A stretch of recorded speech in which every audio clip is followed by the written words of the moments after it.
ದೂರನ್ನ ಸ್ವೀಕರಿಸದೆ ವಾಪಸ್ ಕಳಿಸಿದ್ದಾರೆ ಪೊಲೀಸರು. ದೇವರಾಜ ಠಾಣೆಯ ಪೊಲೀಸರ ವಿರುದ್ಧ ಸ್ನೇಹಮಯಿ ಕೃಷ್ಣ ಆಕ್ರೋಶವನ್ನು ವ್ಯಕ್ತಪಡಿಸಿದ್ದಾರೆ. ಸೌಜನ್ಯಕ್ಕಾದ್ರೂ ಪೊಲೀಸರು ವಿಚಾರಣೆ ಮಾಡಲಿಲ್ಲ. ದೇವರಾಜ ವಿಭಾಗದ ಎಸಿಪಿಗೆ ದೂರು ನೀಡ್ತೇನೆ. ದೇವರಾಜ ಠಾಣೆಯ ಬಳಿ ಸ್ನೇಹಮಯಿ ಕೃಷ್ಣ ಹೇಳಿಕೆಯನ್ನು ನೀಡಿದ್ದಾರೆ. ನಾನಿಲ್ಲಿ ದೂರು ನೀಡೋದಕ್ಕೆ ಬಂದ್ರೆ ದೂರನ್ನ ಸ್ವೀಕರಿಸ್ತಾ ಇಲ್ಲ, ದೂರು ಸ್ವೀಕರಿಸದೆ ವಾಪಸ್ ಕಳಿಸಿದ್ದಾರೆ ಪೊಲೀಸರು. ಸೌಜನ್ಯಕ್ಕಾದ್ರೂ ವಿಚಾರಣೆ ಮಾಡಿಲ್ಲ. ದೇವರಾಜ ಠಾಣೆಯ ಪೊಲೀಸರ ವಿರುದ್ಧ ಸ್ನೇಹಮಯಿ ಕೃಷ್ಣ ಅಸಮಾಧಾನ ವ್ಯಕ್ತಪಡಿಸಿದ್ದಾರೆ. ಸೌಜನ್ಯಕ್ಕಾದರೂ ಪೊಲೀಸರು ವಿಚಾರಣೆ ಮಾಡಿಲ್ಲ. ದೇವರಾಜ ವಿಭಾಗದ ಎಸಿಪಿಗೆ ನಾನು ದೂರು ನೀಡ್ತೀನಿ ಅಂತ ಈ ಸಂದರ್ಭದಲ್ಲಿ ಹೇಳಿದ್ದಾರೆ.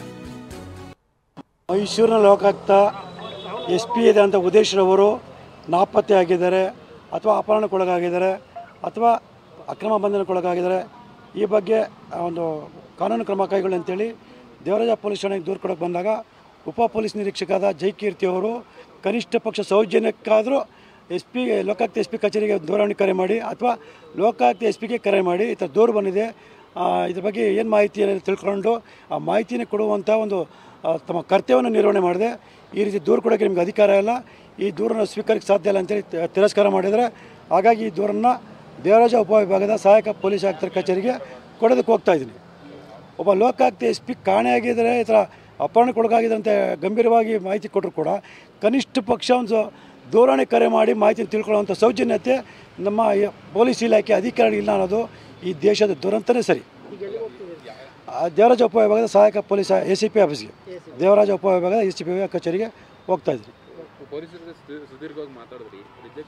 ಸಾಕಷ್ಟು ಮಾತಾಡಿದೆ. ಕನಿಷ್ಠ ಪಕ್ಷ ಒಂದು ದೂರವಾಣಿ ಕಚೇರಿಗಾರ ದೂರವಾಣಿ ಕರೆ ಮಾಡಿ ಅಥವಾ SP ಅವರ ದೂರವಾಣಿಗೆ ಕರೆ ಮಾಡಿ ಮಾಹಿತಿ ಪಡ್ಕೊಂಡು ದಯವಿಟ್ಟು ನಿವಾರ ತಿಳಿಸಿ ಸರ್ ಅಂತ ಹೇಳಿದ್ರು ಕೂಡ ಇಲ್ಲ, ನನಗೆ ಅದು ಸಂಬಂಧ ಇಲ್ಲ, ನಾನು ಅದು ಮಾಡಲ್ಲ ಅಂತೇಳಿ ನಿರಾಕರಿಸಿದ್ದಾರೆ. ಮೈಸೂರು ಈ ಬಗ್ಗೆ ಮತ್ತಷ್ಟು ಮಾಹಿತಿ ನೀಡ್ತಾರೆ ನಮ್ಮ ಪ್ರತಿನಿಧಿ ರಾಮ್. ನೇರ ಸಂಪರ್ಕದಲ್ಲಿ ಜಾಯ್ನ್ ಆಗ್ತಾ ಇದ್ದಾರೆ. ರಾಮ್, ಒಂದು ಕಡೆ SP ನಾಪತ್ತೆ ಆಗಿದ್ದಾರೆ ಅನ್ನೋ ವಿಚಾರ ಸಾಕಷ್ಟು ಗುಲ್ಲೆದ್ದಿರುವಂಥದ್ದು, ಮತ್ತೊಂದು ಕಡೆ ದೂರು ಸ್ವೀಕರಿಸ್ತಾ ಇಲ್ಲ ಅಂತ ಸ್ನೇಹಮಯಿ ಕೃಷ್ಣ ಆರೋಪವನ್ನು ಮಾಡ್ತಾ ಇದ್ದಾರೆ. ಎರಡು ದೂರನ್ನ ಹೇಳ್ತಾ ಇರುವಂಥದ್ದು.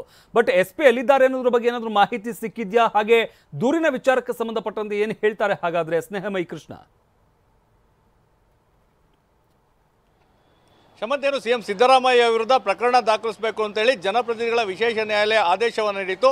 ಇವತ್ತು ಯಾವುದೇ ಕ್ಷಣದಲ್ಲಿ CM ಸಿದ್ದರಾಮಯ್ಯ ವಿರುದ್ಧ ಲೋಕಾಯುಕ್ತದಲ್ಲಿ FIR ಆಗ್ತದೆ ಅನ್ನೋ ನಿರೀಕ್ಷೆಯಲ್ಲಿ ಎಲ್ಲರೂ ಸಹ ಇದ್ರು. ಆದರೆ ಇವತ್ತಿನ ಈ ಒಂದು ಬೆಳವಣಿಗೆಗಳನ್ನ ನೋಡಿದ್ರೆ ಇವತ್ತು ಆ ಒಂದು FIR ಆಗೋದಿಲ್ಲ ಅನ್ನೋದು ಸ್ಪಷ್ಟವಾಗಿ ಕಂಡು ಬರ್ತಾ ಇದೆ. ಖುದ್ದು ಏನು ದೂರುದಾರ ಸ್ನೇಹಮಯಿ ಕೃಷ್ಣ ಇವತ್ತು ಮೈಸೂರು ಲೋಕಾಯುಕ್ತ ಕಚೇರಿಗೆ ಬಂದಿದ್ರು. ಅವ್ರಿಗೆ ಕಚೇರಿಗೆ ಬಂದಿದ್ದು ಯಾವುದೇ ದೂರನ್ನು ನೀಡೋದಕ್ಕಲ್ಲ, ಪ್ರತಿಯಾಗಿ ಏನು ಕೋರ್ಟ್ನ ಆದೇಶದ ಆನ್ಲೈನ್ ಪ್ರತಿ ಇತ್ತು, ಆ ಪ್ರತಿಯನ್ನು ತೆಗೆದುಕೊಂಡು ಬಂದಿದ್ರು. ಆ ಆನ್ಲೈನ್ ಪ್ರತಿಯನ್ನು ತೋರಿಸಿ FIR ಅನ್ನು ದಾಖಲಿಸಿ ಅಂತೇಳಿ ಹೇಳಲಿಕ್ಕೆ ಬಂದಿದ್ರು.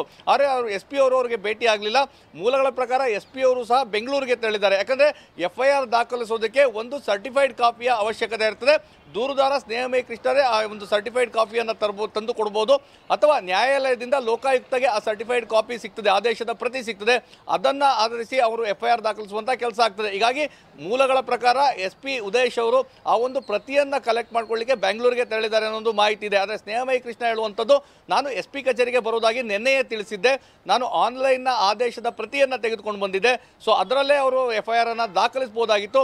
ನಾನು ಕಚೇರಿಗೆ ಬಂದು ಅವರಿಗೆ ಮೆಸೇಜನ್ನು ಮಾಡಿದ್ರು, ದೂರವಾಣಿ ಕರೆ ಮಾಡಿದ್ರು ಸಹ ಅವರು ಸ್ವೀಕರಿಸ್ತಾ ಇಲ್ಲ. ಹೀಗಾಗಿ ಎಲ್ಲೋ ಒಂದು ಕಡೆಗೆ ನನ್ನ ಅನುಮಾನ ಇದೆ, SP ಅವರು ಆ ಒಂದು ಏನು CM ಸಿದ್ದರಾಮಯ್ಯ ವಿರುದ್ಧ FIR ದಾಖಲಿಸಲಿಕ್ಕೆ ಎದುರುಕೊಂಡು ನಾಪತ್ತೆಯಾಗಿದ್ದಾರಾ ಅಥವಾ CM ಸಿದ್ದರಾಮಯ್ಯ ಕಡೆಯವರು ಅವ್ರನ್ನ ಅಪಹರಣ ಮಾಡಿದಾರ ಅನ್ನೋ ಬಗ್ಗೆ ಅನುಮಾನ ವ್ಯಕ್ತವಾಗ್ತಾ ಇದೆ ಅಂತೇಳಿ ಮೈಸೂರಿನ ದೇವರಾಜ ಪೊಲೀಸ್ ಠಾಣೆಗೆ ತೆರಳಿ ಲಿಖಿತವಾಗಿ, ಈಗ ನಾವೇನೆಲ್ಲ ಹೇಳಿದೋ ಅವರು ನಾಪತ್ತೆ ಆಗಿರೋದ್ರ ಬಗ್ಗೆ ಅನುಮಾನವನ್ನು ವ್ಯಕ್ತಪಡಿಸಿ, ಅಪಹರಣ ಆಗಿರೋದ್ರ ಬಗ್ಗೆ ಅನುಮಾನವನ್ನು ವ್ಯಕ್ತಪಡಿಸಿ ದೂರನ್ನು ನೀಡಿದ್ರು. ಆದರೆ ದೇವರಾಜ ಪೊಲೀಸ್ ಠಾಣೆಯವರು ಸಹ ಆ ದೂರನ್ನು ಸ್ವೀಕರಿಸಲಿಲ್ಲ. ಅಂದರೆ ಅದು ನಮ್ಮ ವ್ಯಾಪ್ತಿಗೆ ಬರೋದಿಲ್ಲ, ನಾವು ಅಧಿಕಾರಿಯೊಬ್ಬರು ನಾಪತ್ತೆ ಆಗಿದೆ ಅಂತೇಳಿ ದೂರನ್ನು ತೆಗೆದುಕೊಳ್ಳಿಕ್ಕೆ ಬರೋದಿಲ್ಲ ಅಂತ ಹೇಳಿದ್ಮೇಲೆ ಅಲ್ಲಿಯೂ ಅಸಮಾಧಾನಗೊಂಡು ಹೊರಗೆ ಬಂದು ಅಲ್ಲಿಂದ ಅವರು ಈಗ ದೇವರಾಜ ACP ಕಚೇರಿಗೆ ತೆರಳಿದ್ದಾರೆ. ಅಂದರೆ ಪೊಲೀಸ್ ಇನ್ಸ್ಪೆಕ್ಟರ್ ಏನು ದೂರನ್ನು ಸ್ವೀಕರಿಸಲಿಲ್ಲ, ACPಗೆ ನಾನು ದೂರನ್ನು ನೀಡ್ತೇನೆ ಅಂತೇಳಿ ಸ್ಪಷ್ಟಪಡಿಸಿ ಹೋಗಿದ್ದಾರೆ. ಅವರ ಆಗ್ರಹ ಒಂದೇ, ಈಗಾಗಲೇ ಕೋರ್ಟ್ನ ಆದೇಶ ಬಂದಿದೆ, ಸರ್ಟಿಫೈಡ್ ಕಾಪಿಯ ಅವಶ್ಯಕತೆ ಇಲ್ಲ, ಏನು ಆನ್ಲೈನ್ನಲ್ಲಿ ಆದೇಶದ ಪ್ರತಿ ಲಭ್ಯ ಇದೆ, ಅದನ್ನು ನಾನೇ ತಗೊಂಡು ಬಂದಿದ್ದೀನಿ, ದೂರ FIR ಅನ್ನು ದಾಖಲಿಸಬೇಕು ಅನ್ನೋದು ಅವರ ಒತ್ತಾಯ ಆಗಿದೆ. ಶಮಂತ್, ಧನ್ಯವಾದ ರಾಮ್ ನಿಮ್ಮೆಲ್ಲ ಮಾಹಿತಿಗಾಗಿ.